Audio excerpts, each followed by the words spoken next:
우리 옆 사람과 인사하겠습니다. 사랑합니다. 축복합니다. 우리 앞뒤 사람하고도 같이 인사하겠습니다. 사랑하고 축복합니다. 네, 사랑하고 축복합니다. 무엇보다도 하나님의 사랑과 축복이 이 시간 가득 차고 넘치시길 간절히 소망합니다. 아멘.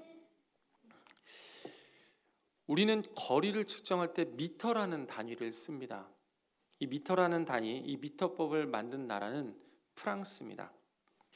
1791년 이 탈레랑의 건의로 프랑스 과학 아카데미는 영원히 변치 않을 길이의 기준을 만들기로 합니다. 당시 체계는 이 피트라는 체계인데 현재는 30.48cm를 규정하고 있지만 당시에는 이 길이만을 가지고도 사람마다 재는 방법이 다 달랐다고 합니다. 누구는 이만큼을 1피트, 누구는 이만큼을 1피트. 이 사람들이 눈짐작으로만 재다 보니까 달랐다라는 거죠. 그렇게 재는 방법만 약 800가지가 넘었다고 합니다. 엉망이었다는 거죠. 성경에 나온 규빗이라는 단위도 사실 마찬가지 아니겠습니까? 이 팔꿈치에서부터 이 손끝까지의 거리를 규빗이라고 하는데 절대 기준이라는 게 없습니다. 사람마다 팔 길이가 다 다르기 때문이라는 거죠. 그래서 사람마다 동일하게 잴 수 있는 이 어떤 사람이 재도 동일한 절대적인 거리의 기준이 필요했습니다. 프랑스는 영국 끝에 1793년 이 지구의 북극에서 이 지구의 중심선을 가로지르는 적도까지의 거리를 1000만분의 1로 계산합니다. 그리고 1000만분의 1이 1m다라고 정의를 내죠. 그런데 과학이 발달하면서 1983년에 1m의 정의를 이렇게 내렸더라고요. 빛이 진공 속을 2억 9,979만 2,458분의 1초 동안 이동한 거리가 1m다. 굉장히 어려운 말이죠. 아무튼 확실한 것은 이 기준이 있기 때문에 누구나 정확한 거리를 측정할 수 있게 되었다 하는 겁니다. 기준이라는 사전적인 용어를 보면 기본이 되는 표준이라고 말합니다. 그리고 이것을 상황과 맥락에서 따라서 해석을 하면 행동이나 가치 판단의 근거가 되는 수치나 기준점, 즉 어떤 행동이나 상황 가운데 잘됐다, 못했다를 구분할 수 있는, 정확하다, 다르다라는 것을 구분할 수 있는, 또 맞다, 틀리다를 구분하는 이 상대적인 측정을 위해 정해놓은 구분점을 기준이라고 하는 것입니다. 오늘 말씀에서 베드로는 신앙의 삶, 믿음의 삶을 살아가는 우리에게도 이러한 기준이 필요하다고 말을 하고 있습니다. 그럼 어떤 기준을 말하는 것일까요? 12절의 말씀에 이렇게 말씀하십니다.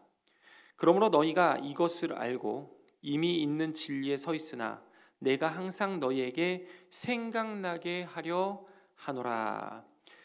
너희가 이것을 알고 이미 있는 진리에 서 있으나, 이미 진리에 서 있는 건 알겠는데, 하나님을 믿고 있고 그 말씀을 듣고 있는 거 알겠는데 그래도 계속 기억해야 돼, 이렇게 말을 하면서 중요성을 부각시키고 있는 겁니다.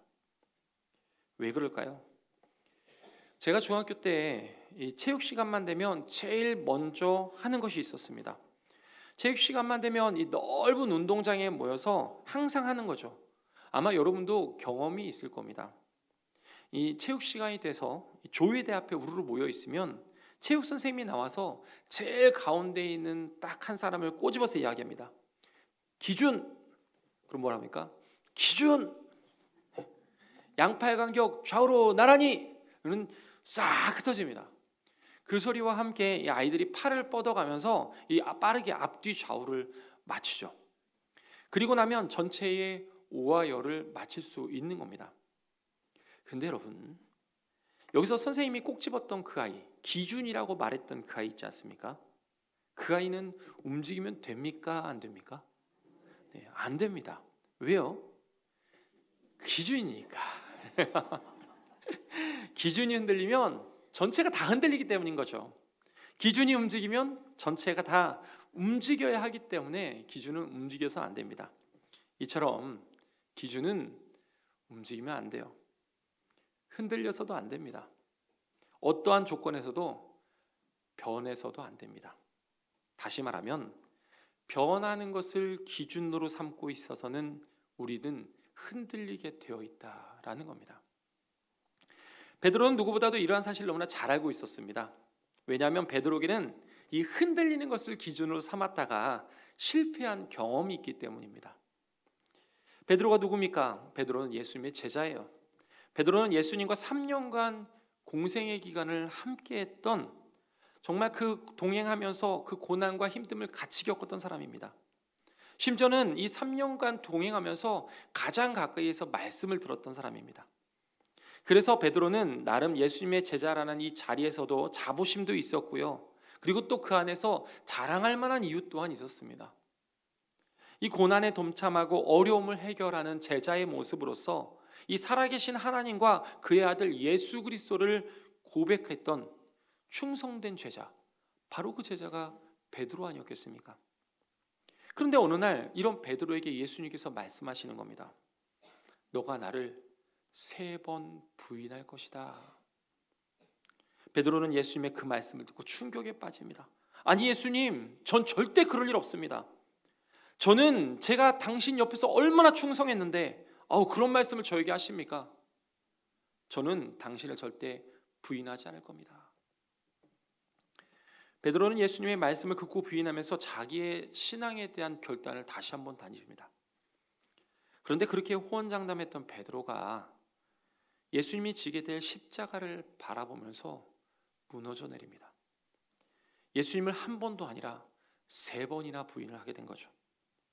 나는 아니라고 생각했는데, 난 절대 그럴 리가 없다고 생각했는데, 결국 베드로는 자신의 모습, 그 3번이나 부인했던 자신의 모습에 좌절하며 무너져 내려버린 겁니다. 그렇게 호언장담했던 신앙이, 절대 무너지지 않을 거라고 예수님 앞에서 당당하게 말했던 그 신앙이, 정말 잘 믿었다고 생각해왔던 그 신앙이 십자가를 지시는 예수님을 바라보면서 무너진 겁니다. 왜 그랬을까요? 왜 무너져버린 걸까요? 그렇게 무너져버린 베드로는 결국 예수님을 만나기 이전에 원래의 삶의 자리로 돌아갑니다. 오늘날 우리도 그렇지 않습니까? 하나님을 믿게 되었고 하나님을 알게 되었습니다.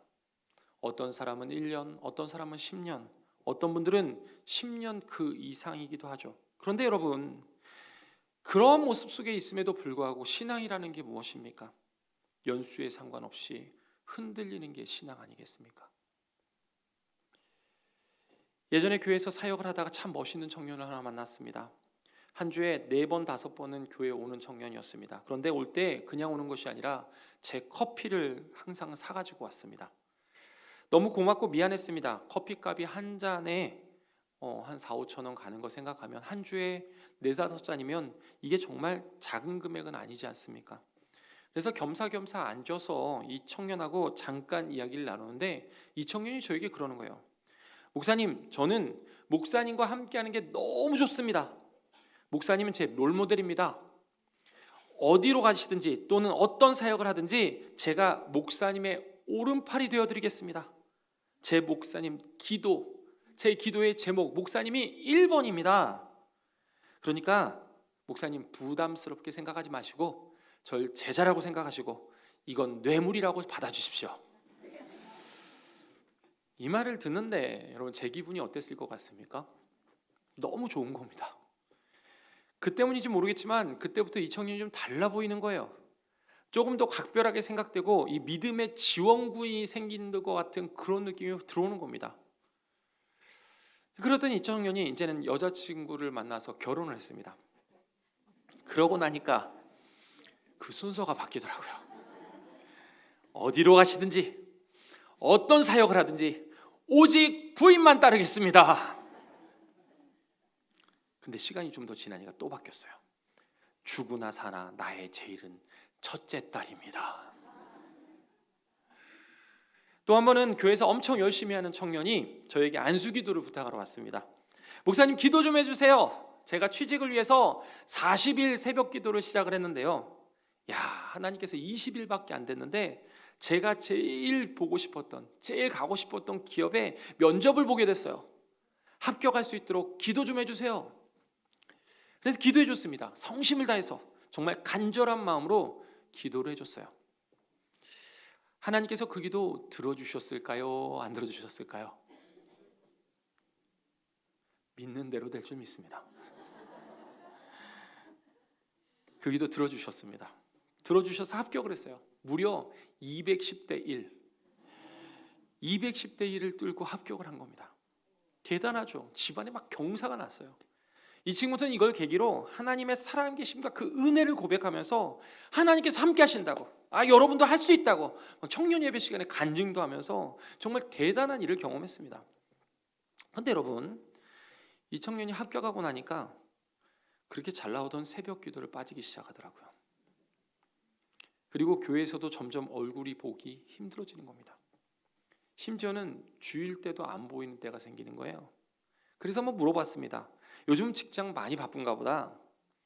그랬더니 이 친구가 얘기를 해요. 네, 매일 직장 출근을 해서 정말 바쁜 생활을 하네요. 주말에 또 나가?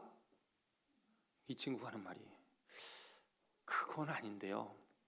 평일에 직장 다니라 시간이 없어서 이 못 만난 친구들, 그 친구들을 만나려고 주말이나 주일에 나가니까 교회를 조금씩 빠지게 되네요. 가정 중요합니다. 친구들, 사회생활 중요합니다.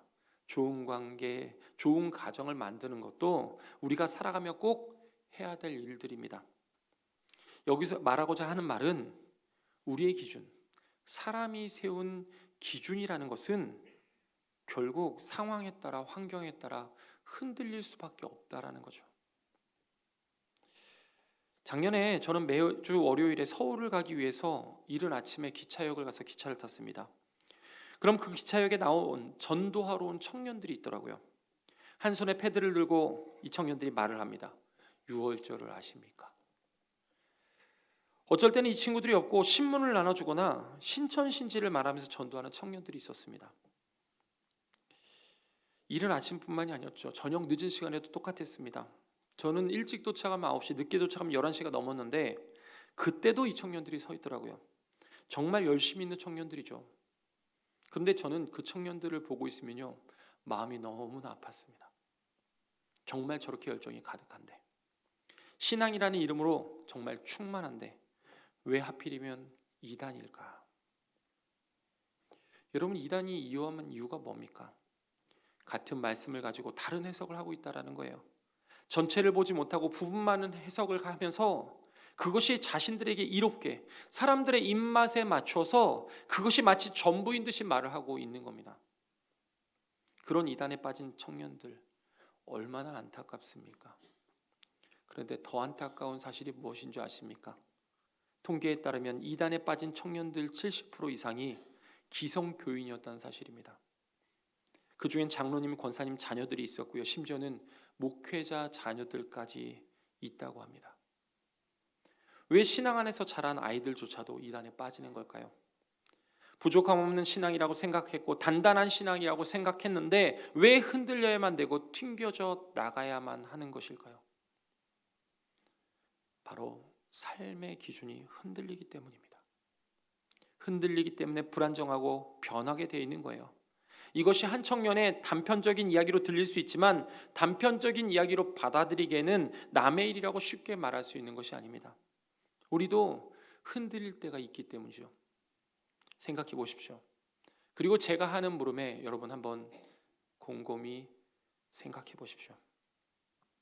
여러분의 마음에는 예배를 한 번 더 드려야 될 이유가 많으십니까? 아니면 예배를 한 번 더 못 드려야 될 이유가 많으십니까? 혹시 어느 날부턴가 교회에 올 이유보다 오지 못할 이유가 많아지진 않으셨습니까? 혹시 기도할 이유보다 기도하지 못할 이유가 더 많아지진 않으셨습니까? 혹시 구역 모임, 기관 모임, 봉사의 영역에서는 어떻게 바라보고 계십니까? 그래도 이 정도는 양호하신 겁니다. 어느 날부턴가 마음이 불편해져요. 하나님은 우리를 사랑하신다고 하는데 삶이 변하질 않아요. 삶 가운데 무료해지고 신앙이라는 이름이 낯설어집니다. 다른 사람에게 임재도 잘하시고 능력도 잘 보여주시는데 왜 나에겐 그런 것이 없는지 모르겠어요. 하나님은 상한 갈대를 꺾지 않으시고 그와 같은 우리를 버려두지 않겠다고 하시는데 왜 난 하나님과 함께하는 그 기쁨이 없는지 모르겠어요. 보이지 않는 하나님을 믿으라고 하는데 왜 힘들 때마다 나는 그렇게 홀로 있고 외로워하는지를 모르겠어요. 하나님을 따르면 모두가 형통하다고 하는데 왜 난 하고 있는 일도 안 풀리고 사업도 어렵고 하는 일마다 족족히 어렵고 힘들어야만 하는지 모르겠어요. 이럴 때 어떤 마음이 드십니까? 힘들어요. 어려워요. 가끔은 하나님을 배신감 느끼기도 하죠. 신앙의 회의감이 찾아오고 신앙의 회의감 때문에 예배와 멀어지고 기도와 멀어지고 교회와 멀어지죠. 하나님은 알겠는데 교회에 가야 되는 건 알겠는데 나를 움직일 만한 이유를 못 찾겠다고 그래요. 아니 정확하게 말하면 움직이지 않을 이유가 더 많아지는 거죠. 베드로도 그런 마음이었습니다. 예수님 곁에서 잘해오고 있다고 생각했습니다. 3년 동안 신앙 안에서 강건해졌다고 생각했습니다. 자신만큼은 예수님을 외면하지 않을 거라고 생각을 했습니다. 하지만 십자가를 바라보는 순간 무너져 내려버렸어요. 나도 예수님처럼 십자가를 지게 될까 봐 무서워서 그랬는지 아니면 내가 섬겨왔던 예수님이 무너지는 걸 바라보면서 그동안의 신앙의 회의가 들었는지는 모릅니다. 하지만 분명한 것은 베드로는 원래의 자리로 돌아갔더라 하는 겁니다. 그렇게 낙심한 베드로에게 부활하신 예수님이 찾아옵니다. 그리고 예수님이 물어보세요. 너가 이 사람들보다 나를 더 사랑하느냐? 베드로가 대답합니다. 주님, 그렇습니다. 내가 주님을 사랑하는 줄 주님께서 아십니다. 그랬더니 주님이 얘기하십니다. 그럼 내 양을 먹여라. 예수님께서 다시 묻습니다. 베드로야, 너가 나를 정말 사랑하느냐? 주님, 그렇습니다. 내가 주님을 사랑하는 줄 주님께서 아십니다. 그러자 또 말씀하십니다. 그럼 내 양을 치라. 예수님께서 또 다시 묻습니다. 베드로야, 정말 너가 나를 사랑하느냐? 세 번째 똑같은 물음에 베드로의 마음이 무거워집니다. 그리고 말을 하는 거예요. 주님, 모든 것을 아시오매. 내가 주님을 사랑하는 줄 주님께서 아시나이다. 그래. 그러면 내 양을 먹이라. 베드로는 이 사건을 통해서 하나의 진리를 깨닫습니다. 아, 그동안 내 신앙은, 나의 신앙은 내 만족을 위한 신앙이었구나. 하나님의 진리를 앞에다 두고도 몰랐구나. 진짜 신앙은 나를 기준으로 말씀을 맞추는 신앙이 아니라 말씀을 기준으로 나를 맞추는 신앙이었구나. 이런 베드로의 모습을 요한복음 21장 18절 19절을 통해서 이렇게 말씀하십니다. 내가 진실로 진실로 너에게 이르노니 너가 젊어서는 스스로 띠를 띠고 원하는 곳으로 다녔거니와 늙어서는 내 팔을 벌리리니 남이 너에게 띠를 띄우고 원하지 아니하는 곳으로 데려가리라. 이 말씀을 하심은 베드로가 어떠한 죽음으로 하나님께 영광 돌릴 것을 가르치심이었더라. 이 말씀을 하시고 베드로에게 이르시되 나를 따르라 하시니. 어느 날 노아가 하나님의 말씀을 받았습니다. 길이는 150m, 넓이는 25m, 높이는 15m 되는 배를 만들어라. 내가 홍수를 이 땅에 일으켜 땅에 있는 것들을 다 죽일 것이다. 너와는 내가 내 언약을 세우리니 너와 너의 아들들과 너의 아내와 너의 며느리들은 함께 그 방주로 들어가서 살리라. 노아가 배를 만들기 시작합니다. 산 중턱에 나무를 베고 다듬고 하나하나 조립을 하고 조립한 나무에 역청을 발라가면서 방수가 되게끔 해서 배를 만듭니다. 하나님의 말씀대로 엄청 큰 배를 만드는 겁니다. 그리고 그 모습을 바라보는 사람들은 이야기합니다. 노아 왜 그런데? 배를 왜 산 중턱에 만들어? 노아네 식구 몇 명이나 된다고 저렇게 큰 배를 만든대? 아니 대홍수가 온다고? 아니 그게 가능하긴 해? 어떤 사람들은 노아를 미쳤다고 했고요. 어떤 사람 노아에게 손가락질합니다. 어떤 사람들은 노아와 그 가족들을 이해하지 못했고 노아와 가족들을 말려봤지만 소용이 없었어요. 노아는 그렇게 120년의 세월 동안 배를 만듭니다. 여호수아가 하나님의 말씀을 받았습니다. 여리고를 하루에 한 번씩 6일 동안 돌고 7일째는 7바퀴를 돌아라. 그리고 외쳐라. 여리고성이 무너지리라. 여러분 이 말씀이 정말 여러분의 생각할 때 그 이치에 맞다고 생각하십니까? 절대 이성적인 사고가 아니죠. 어린아이에게 물어봐도 이거는 합리적이지 않습니다. 이성적인 상식이라는 게 뭡니까? 전쟁을 치러야 되는 사람들은 전쟁을 위해서 무기를 챙기고 전투 전략을 짜고 훈련을 해야 되는 겁니다. 그런데 하나님은 돌래요. 그리고 외치래요. 여호수아가 이런 하나님의 말씀을 받습니다. 그리고 진짜로 이스라엘 백성들을 데리고 여리고를 돌아요. 그 모습을 본 여리고 사람들은 어떻게 그들을 바라봤겠습니까? 이스라엘이 쳐들어올까 봐 성문을 굳게 닫고 있는데 전쟁을 해야 되는 이스라엘은 쳐들어오지도 않고 그냥 성 주위를 빙글빙글 돕니다. 그저 이상할 뿐이죠. 아니 전쟁을 하려면 싸워야 되는데 빙글빙글 성 주위만 돌고 있는 이스라엘의 모습, 전혀 납득이 안 가는 모습들입니다. 그리고 7일까지 돌고서 여리고를 향해 외치면 튼튼한 성이 무너진다고요. 이게 가당키나 하는 말씀이겠습니까? 하나님의 말씀을 받았던 노아가 자신의 생각을 내려놓고 하나님의 말씀에 자신을 맞췄습니다. 하나님의 말씀을 순종의 기준으로 삼고 그 기준대로 방주를 만듭니다. 사람들의 비난과 길고 긴 그 시간의 어려움 가운데서도 여전히 방주를 만들어냅니다. 그리고 보게 되는 거예요. 말씀대로 행하시는 하나님, 말씀을 이루시는 하나님.